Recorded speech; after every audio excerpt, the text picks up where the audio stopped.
Hello and a very warm welcome to a brand new edition of World Panorama with me, Frank Pereira, on Rajya Sabha Television. Over the next half an hour, we'll bring you a roundup of all the significant events to have happened around the world this week. But first, a look at the headlines. US President defends initial remarks on Charlottesville, again blames both sides for the violence in Virginia. Trump receives severe criticism for his comments. CEOs quit his business councils in protest.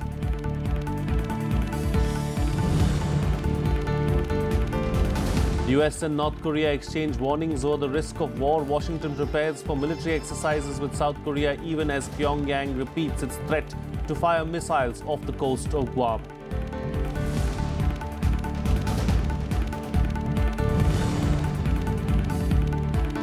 "14 killed and over 100 others injured as terrorists drive a van into a crowd in Barcelona. 17-year-old van driver Mosa Okbir killed along with 4 other terrorists by Spanish police.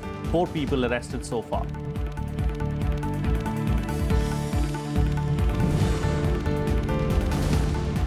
Frustrated over the Doklam standoff in Sikkim, China resorts to aggression in other places. Its forces resort to stone pelting after their intrusion attempt is rebuffed in eastern Ladakh.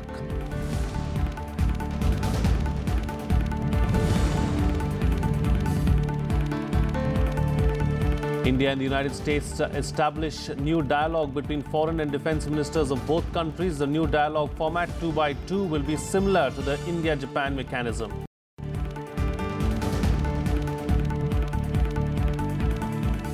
Well, almost 48 hours after violence engulfed Charlottesville, President Trump called out white nationalist groups by name. Trump's remarks on Monday followed criticism that his initial statement about the clash of protesters did not condemn racist groups specifically.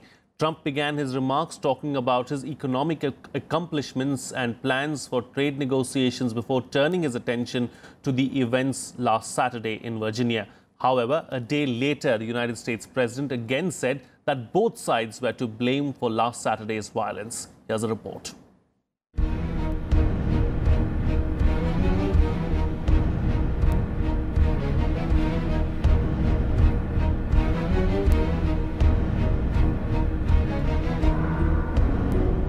US President Donald Trump denounced neo-Nazis and the Ku Klux Klan as criminals and thugs on Monday, bowing to mounting political pressure to condemn such groups explicitly after a white nationalist rally turned deadly in Virginia. A day later, however, Trump turned tables again and said both sides were responsible for the violence in Charlottesville last weekend. Trump had been assailed from across the political spectrum for failing to respond more forcefully to last Saturday's violence in Charlottesville.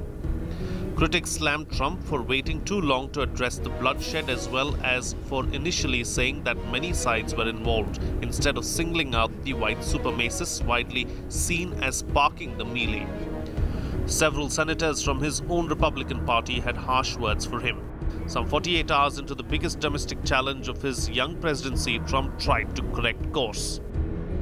Racism is evil, and those who cause violence in its name are criminals and thugs, including the KKK, neo-Nazis, white supremacists, and other hate groups that are repugnant to everything we hold dear as Americans. We are a nation founded on the truth that all of us are created equal. We are equal in the eyes of our Creator. We are equal under the law, and we are equal under our Constitution. CEOs quit a presidential business panel as a result, saying they were taking a stand against intolerance and extremism. Intel's chief executive Brian Zarnich said in a blog post, "I resigned from the council to call attention to the serious harm our divided political climate is causing to critical issues." The jarring images of violence from Charlottesville and heated public debate over racism resonated around the world, particularly in Europe, where leaders are contending with a wave of xenophobia. What we have seen in the events in US in Charlottesville can only be acknowledged with shock. What is happening in the United States is Nazi terror. That is how it has been described, and that is how it must be named. What is shocking is that the President of the United States remains silent on this form of terror or actually makes remarks that contribute to making the perpetrators feel encouraged. Demonstrators took to the streets in America and around the world, some with placards reading, "Fascism is not to be debated, it is to be smashed," and "I am an ashamed American." It reminds me of what happened when Martin Luther King was running for office. It's kind of like bringing back a lot of bad memories. And people are not really happy about that. They're coming out the closet, they're coming out the woodwork. So it's making us aware they're still there. Now they're coming out. My grandparents were, went from Romania,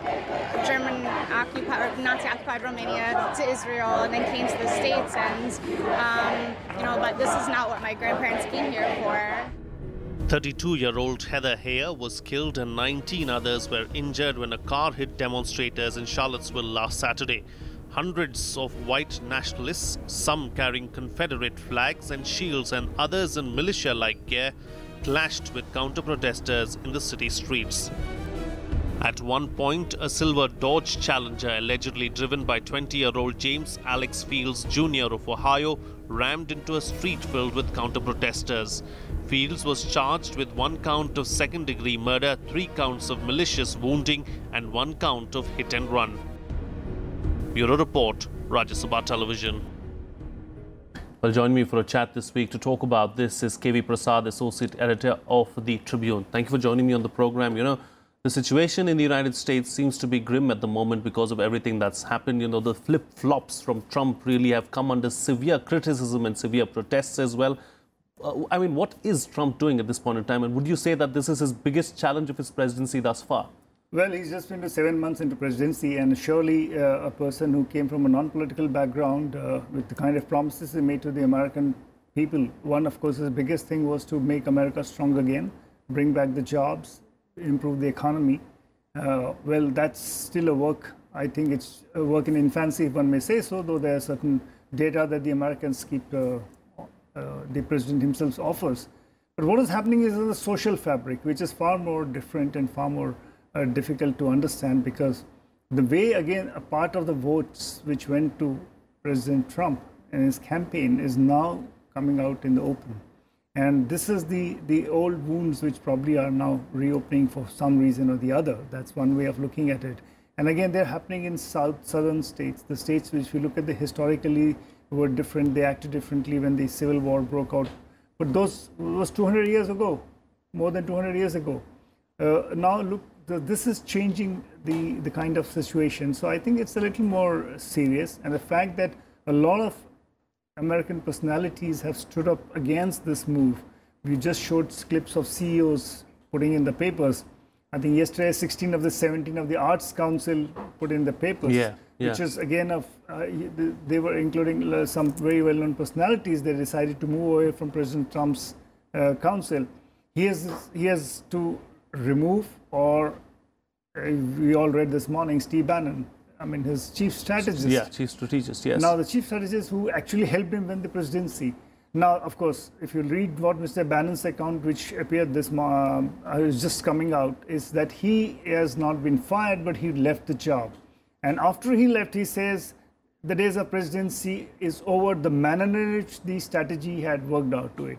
Sure. And what is also happening is the Republican politicians who are in control of both the houses, both the U.S. House, the Senate, and the House of Representatives, are feeling increasingly under pressure. On that note, would you say that this has the potential of probably bringing President Trump down because of the kind of pressure that's being mounted on him, not by the Democrats, but from people within his own party, the Republicans? I like to have a slight distance. Trump was never a Republican candidate per se. He was not a party candidate. He was an outsider, if one may say so, in terms of the American politics. He was not a politician, a typical man who moved up the ladder. He virtually challenged every Republican candidate and won the primaries, came to challenge and went on to win the election against Hillary Clinton. So Trump is not a quintessential Republican candidate who came from the ranks. So that difference is always there. And that is one reason, if you look at it, was the reason why the Trump administration failed to push the healthcare policy. That was one Obama legacy which they wanted to undo. and it failed twice, I think, both times miserably. So that showed that the Republicans were still not convinced of President Trump, even though some of them have backed at different points of time during the campaign. So this is a very different kind of a politics that you're looking in Washington playing inside the Beltway, because here are, and this is something unusual, and the Democrats are also sensing time. Like yesterday or the day before, some of these Democratic candidates are pushing resolutions in the House, trying to garner votes to see, at least to denounce the actions taken by Trump or censure him. Different words are coming in. So they're trying to price open the floor support because they know Republicans are not too happy. Right. Sure. Okay. We'll have to leave it at that for the time being because we are out of time on the program and we have to move on. Thank you so much, KV Prasad, for joining us on the program and putting things into perspective for us.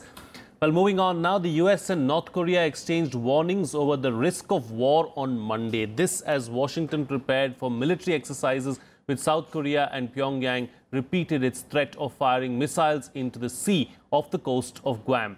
US Defense Secretary James Mattis warned that a North Korean missile attack aimed at US territory could escalate into war very quickly. Here are the details.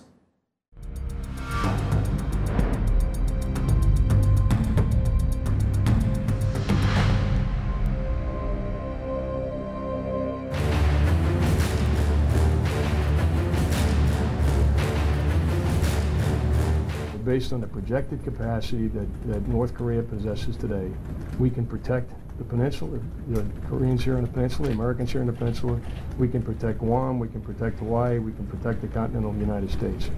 The United States issuing yet another stern warning to North Korea, with Secretary of Defense James Mattis saying if Pyongyang hit the United States, then it is game on. He added that US forces would know within moments if the trajectory of a North Korean missile was taking it towards Guam. President Trump made it clear early this year that the era of strategic patience is over. The United States is putting all options on the table. We're marshaling the support of our allies in the region as well as China in unprecedented ways to isolate North Korea economically and diplomatically. Soon after US's warning, North Korean media reported that leader Kim Jong-un had inspected his military's plan to launch missiles at Guam and discuss the possibility of a strike with his top commanders. But the report said Kim would watch US actions before making a decision on enveloping fire at Guam. Guam is an important American military base. I was shocked. Yeah, at first, when I first heard it, it was like, we were scared, but like they say that, oh, it was nothing, probably it's just, they're just saying that just to scare us. But now, probably it's something serious, because it can destroy Guam, and Guam is a very small island. South Korea, which has been alarmed by the growing tensions in the region, has urged the United States to seek a diplomatic solution to the crisis. China, the North's closest ally, has also urged calm. The US and South Korea will start their joint military exercises next week that Pyongyang believes are preparations for an invasion. The North, which has tested nuclear devices 5 times, launched 2 intercontinental ballistic missiles in July, claiming it had the ability to hit the mainland United States. Bureau Report, Rajya Sabha TV. Well, it's time for a short break now. Still to come, death toll in Sierra Leone mounts to nearly 500 as rain keeps falling. African nation scrambles to find survivors still buried under the mud. That and much more on the other side. Stay tuned. We'll be right back.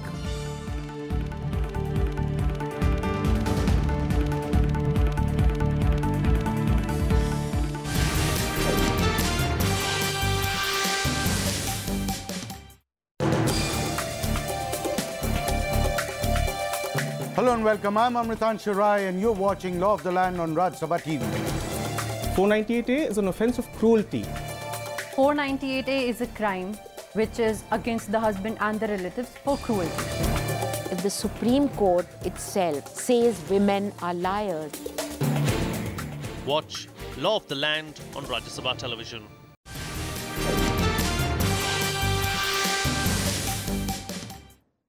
Welcome back. You're watching World Panorama with me, Frank Pereira. Well, a wide-ranging anti-terror operation is underway in Spain after police killed 5 men wearing fake suicide belts in a town south of Barcelona. This attack came hours after a van mowed down dozens of people in the heart of the city.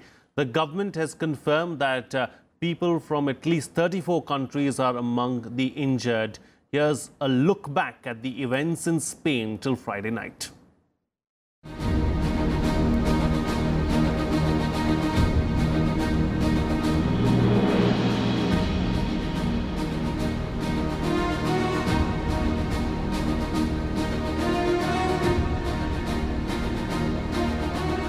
Terror struck Spain twice. It began on Thursday when a van ploughed into crowds of pedestrians in Barcelona in broad daylight, killing 13 people.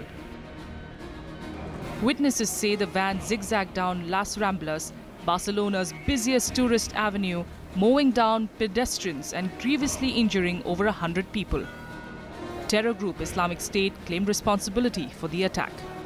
When I was entering the Catalonia square, I saw a van coming. Screams were heard, and suddenly, many people were knocking at the car. The small white van was moving like zigzag, and police were running after him. The driver, suspected to be an ISIS militant, fled the spot. Police have arrested 3 men, though the driver is yet to be caught. Police have named the suspected driver as 18-year-old Musa Okabir, who is of Moroccan origin. A few hours later, early Friday, police thwarted another terror attack in Cambrils, 120 kilometers south of Barcelona. 5 attackers wearing fake explosive belts were shot dead by the police in Cambrils. 6 civilians and a police officer were injured in the operation when the attackers ran them over in a car before police shot them dead. Spanish Prime Minister Mariano Rajoy convened a security meeting with top government officials on Friday to discuss the security situation. I want to express the solidarity of the whole of Spain with Barcelona, today hit by jihadist terrorism, like other cities around the world before it. The incident took place at the height of the tourist season in Barcelona. On Friday morning, many locals and tourists came out on Las Ramblas to pay tribute to the victims. Well, I've just come out this morning to see how things are. My family are in an apartment nearby and they wanted me to come out and see what the mood was and see how people are feeling. And it looks like a city that's recovering from a deep shock. The world has also joined Spain in condemning the terror attacks. New York's One World Trade Center lit up on Thursday night in a show of solidarity with Spain. The United States condemns this terror attack, and we will do whatever is necessary to help. Whatever inspired today's terror attack, the United States stands ready to assist the people of Spain and find and punish those responsible. China strongly condemns the terror attack in Barcelona and offers condolences to victims, relatives of victims, and those injured. These murderous attacks have once again shown us the full contempt for mankind involved in Islamist terrorism. On behalf of the German people, I express my condolences to the families of the dead who lost loved ones so horrifically. We are just as united in sending our best wishes and prayers from all religions to the injured, and we hope that they recover swiftly. Apart from hunting down the van driver, investigators are working on the theory that the attacks in Cambrils and Barcelona are linked to a gas explosion at a house in the town of Alcanar on Wednesday that killed 1 person. Bureau Report, Rajya Sabha TV. Well, moving on, now China on Wednesday claimed that it was not aware of the reports of its soldiers entering Indian territory in Ladakh. Indian border guards had on Tuesday foiled the attempt, resulting in stone pelting that caused minor injuries to people on both sides. Now, observers say that the Chinese move may have been aimed at testing waters on the Indian side. However, on a positive note, troops from both India and China exchanged sweets on Independence Day at various locations, including Doklam.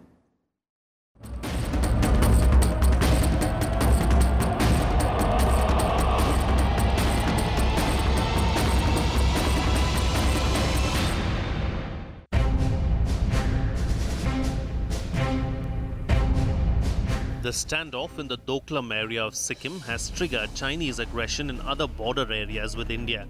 On Tuesday, when India was celebrating Independence Day, Chinese troops were stopped from intruding in eastern Ladakh near the Pangong Lake. Frustrated at being thwarted by the Indian forces, the Chinese troops pelted stones and injured some Jawans. Experts feel the incident portends a dangerous turn of events. China continues to act in a very unfriendly and an expansionist manner. It is quite clear that Xi Jinping, for personal aggrandizement, is putting on stake peace and tranquility in Asia-Pacific region, Indo-Pacific region, and in every region where countries are contiguous to China. In the long run, it will be fatal for China to indulge in such activities. After getting rebuffed on the Ladakh border, the Chinese Foreign Ministry is now, however, denying the incident. I don't understand the details of the situation you're talking about. But what I can tell you is that Chinese border forces have constantly and always dedicated themselves to protecting peace on the China-India border. We have always patrolled on the Chinese side of the line of control. We urge the Indian side to abide by relevant agreements, protocols and rules between the two countries. The Indian side has also chosen not to make a formal comment while indicating that such incidents are dealt with on the border itself. China is known for its practice to intrude and retreat when confronted while talking of peace. Strategists see it as a ploy to put India under pressure for a negotiation when in fact China too can't think of a full-fledged confrontation. China does it in a long-term basis. It's not in a hurry. So if we are going to think that China will straight away do something and be done away with, no. China will wait for a right opportunity when its pressures on its other borders are less and when the atmosphere is congenial, the military action, adventure atmosphere is congenial for it, it will take action. And that's what China is waiting to do. The latest confrontation between India and China comes ahead of the BRICS summit in China next month. Observers are waiting to see what effect it will have on the summit. Bureau Report, Rajya Sabha Television. Well, India and the United States will soon establish a new dialogue between the foreign and defense ministers of both countries. The name for the new dialogue format will be 2x2 and will be similar to the India-Japan 2+2 dialogue format. The new mechanism puts defense and security issues at the front and center of the relationship between India and the United States.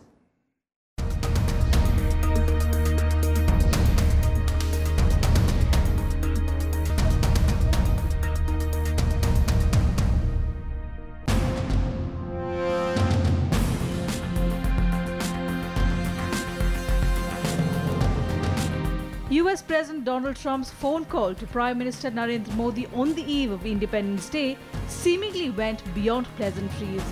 Both leaders agreed to elevate their strategic consultations by establishing a new 2x2 ministerial dialogue.